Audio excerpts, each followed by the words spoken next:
Do you have this strong intuitive feeling that you are just destined to build a business and a life that stands out amongst the rest, but you just don't know how to get there? I feel you. I've been there, and I can see that you are another fellow flamingo just waiting to take flight. My name is Megan Shallow, social media guru and founder of BNL Media Consulting, and this is exactly what I have done through building my own beautiful empire that has become a unicorn in the social media management world, as well as a safe space for entrepreneurs to feel empowered with their digital marketing. All of this was founded on the basis of 3 magical words: breathe, nourish, and love. Are you ready to learn how to be that entrepreneur who shows up online and offline with confidence, has a business that makes an impact in this world, and lives a life full of connection, love, prosperity, and joy? If the answer is yes, then let's go.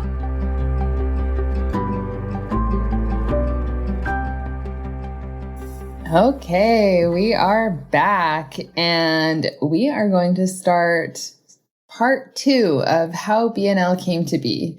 And I'm breaking it down into these different sections because each section has its own importance and little details. And I just want to make sure I cover them all, because without them, I seriously would not be able to describe how BNL began. And you'd get so lost that the magic would probably not be so magical. So this section is all about when I met what I referred to him at the time was my millionaire mentor.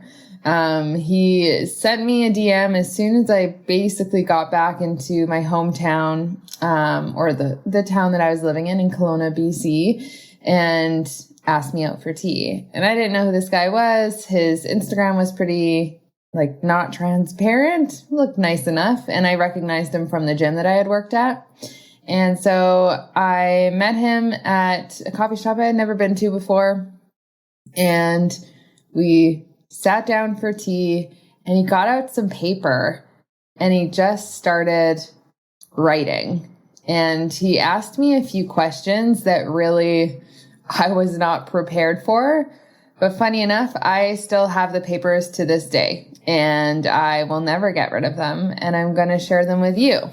So hold on one moment, hold on tight, and start to listen, because I hope that you take these questions and these thoughts that he put on the table for me, and you ask yourself the same questions. So I could tell that he was noticing from the very beginning that I was lost. He asked a few questions that he wasn't writing down anything. He still had his pen and paper out, and he ripped out a few pages for me to answer on the pages too.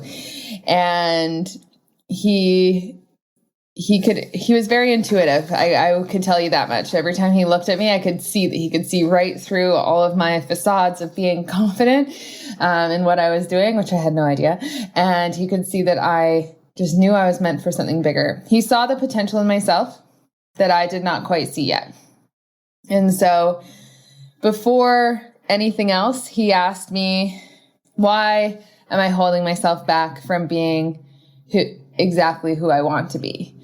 And that was a really big question for me. No one had asked that to me before. In university, I was really good at blending in. I stood out with my grades, and I definitely was really involved in the school, but I had never been asked that deep of a question, especially from someone that I had only just met.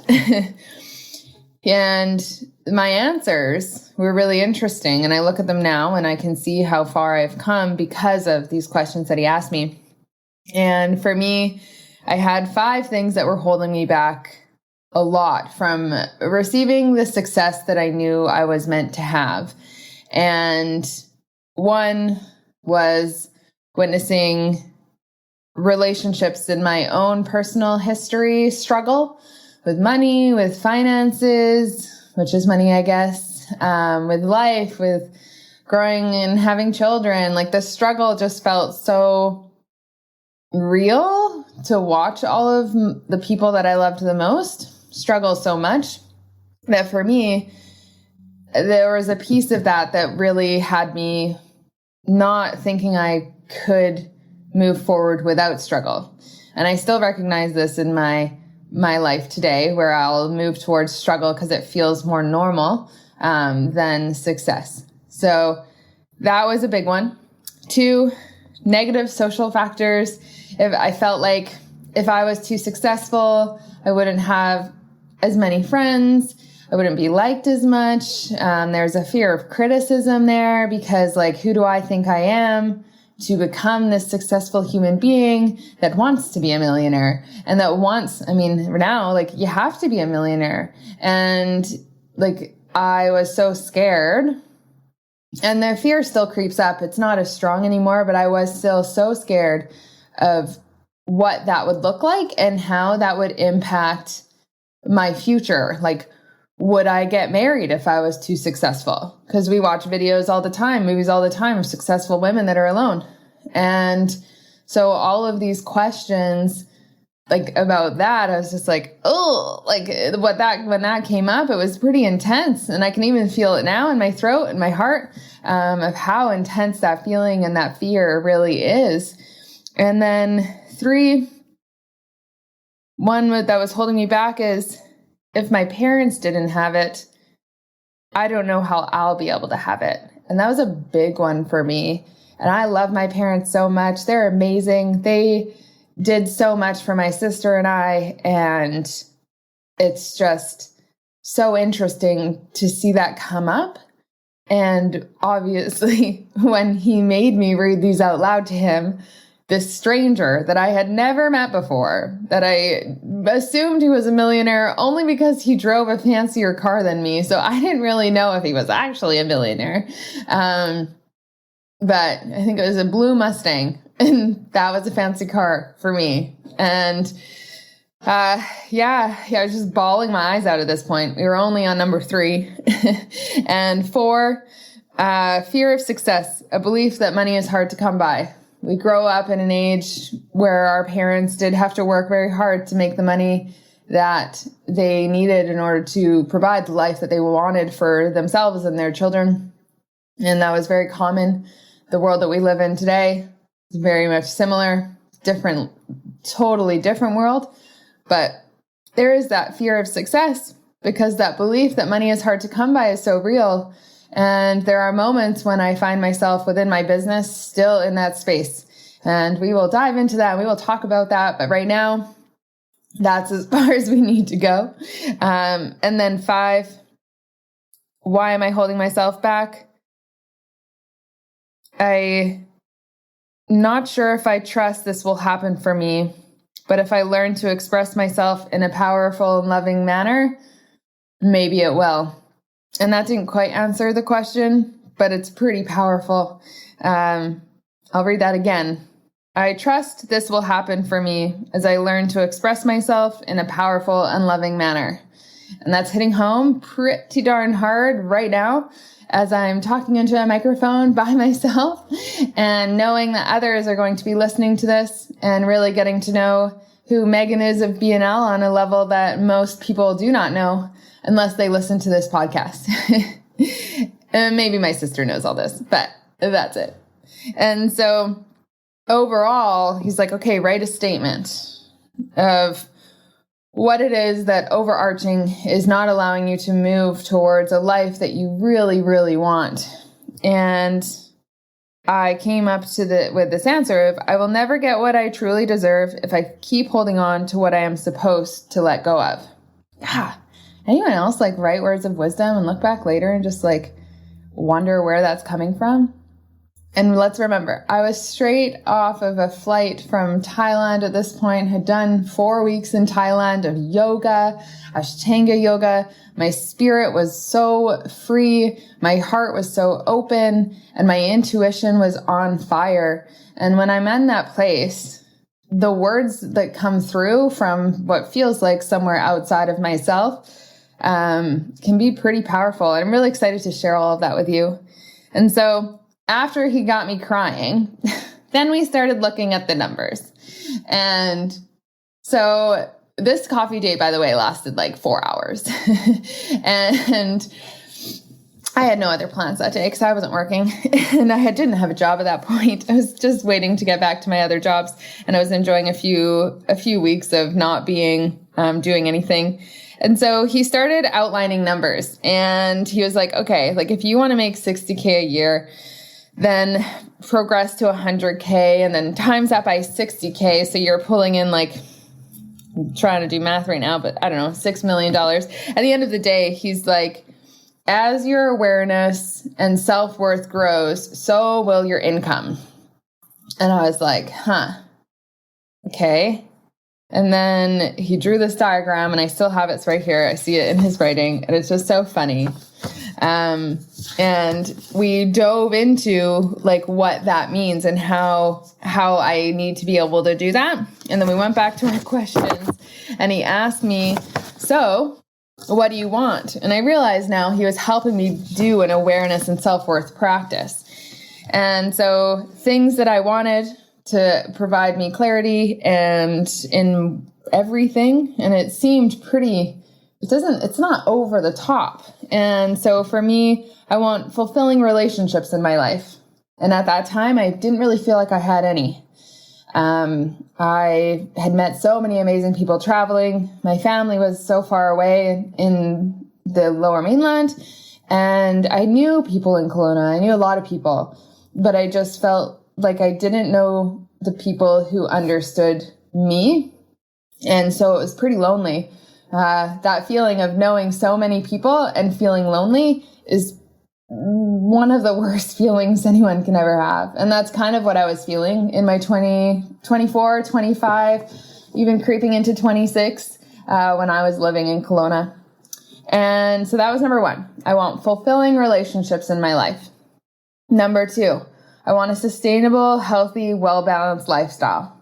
It's not a lot to ask, but it was so important to me, and I didn't have it. I want a home on the lake in the Okanagan. Now, I have not owned a home on the lake in the Okanagan yet, but I did live on the lake for 2 years, and it was magical. And one day, I am sure it will happen again. I want to be financially secure, and I want a family with 2 kids, preferably twins. Apparently, that's something that I just really want to put out into the universe. For those that don't know, I have a twin sister. I think it would be really cool if we had twins. If I had twins, she had twins. It would be great, but we're identical twins, so it's by chance. Just a fun fact. So these things are what I wanted 4 or 5 years ago. There are some things on this list that I'm still working on moving towards, but for the most part, some of this has really come to fruition. But these questions really opened my mind to manifesting that. And he made sure that I wrote these properly, so that I wasn't putting any negatives in here. I was really focusing on the positives, and I had never really done a practice like that before. So he asked me these inquisitive questions. I probably cried a couple times. This millionaire mentor of mine saw me cry a few times because he just always knew what questions to ask. And then he started diving into the money and breaking down of like how to organize my money every month and what I need to do to break down at like how much goes into each bank account. And it was interesting, and I'm going to share this with you. He recommended having 6 accounts, which I still have not followed his instructions to this day, but I was very resistant to all his instructions, and he knew it too. So I know I'm moving towards it, and I'm definitely like looking at this now, and I'm like, I'm going to get on my bank account and do this right away 5 years later. But he recommended, and get your piece of paper down so you can write this down too, or get a piece of paper so you can write this down too. Have 6 accounts. 55% of everything that comes into your bank account goes to expenses. 10% goes to financial freedom account. So whatever that means for you. And then 10% goes to a long-term savings for spending, like on bigger stuff. Another 10% goes to education, always continuing your education. Something that aligns with you. It doesn't necessarily have to be university, but always continuing to learn and challenge your brain is so key in order to build your wealth. Fun fact. 10% goes to play. So you have to play. And that's the hardest one for me. And if he ever listens to this, which who knows, I hope he sends me a message and says hi. I haven't heard from him in a couple years. He goes off the grid a lot. And so 10% goes to play, and then 5% goes to give. So the key with building wealth, as he shared, is that you have to give freely. You have to freely give your money to anyone who you deem in need. So you have to give a certain amount, whether it's 5%. I mean, you can do more, but 5% is a healthy number of every time that paycheck comes in. You give 5% away so that the energy flow continues to move in a really healthy, energetic cycle. And that one was really interesting to me. The play and give was really interesting because I had grown up learning that you just save, and then maybe you get to play like once a year, like big play. But it was always like holding on to like the pocket money and making sure to saving a lot and not spending it all at once and all of those things. And so this breakdown for me really helped me start to see how important it was to move my money around freely to a certain extent, but also have structure. And so creating these structures and simplifying a plan, he said, would help my wealth. And money and finances have always been like a really big trigger for me. I don't know why. I mean, I probably do know why, but we won't go into it in the podcast right now, maybe when I'm a little bit more comfortable. But it is something that can be really triggering as an entrepreneur and as a human being in general, especially in the world that we live in. And so he broke it all down and he's like, well, if you make $5,000 a month, here's what goes into which account. And he just started breaking down these numbers. And I had never watched someone do this before. No one had ever really sat me down and talked about how to build my wealth. Rather, like I've always just been taught how to save. So given what I've got, save what you have versus if you move your money in these directions, you'll actually make more money. And so this practice was the beginning of a really big like movement for me and a huge shift internally. So after we did all this, after I had cried, after we had had a few more deep conversations, he was like, all right, we're going to Chapters, which is a bookstore here in Canada.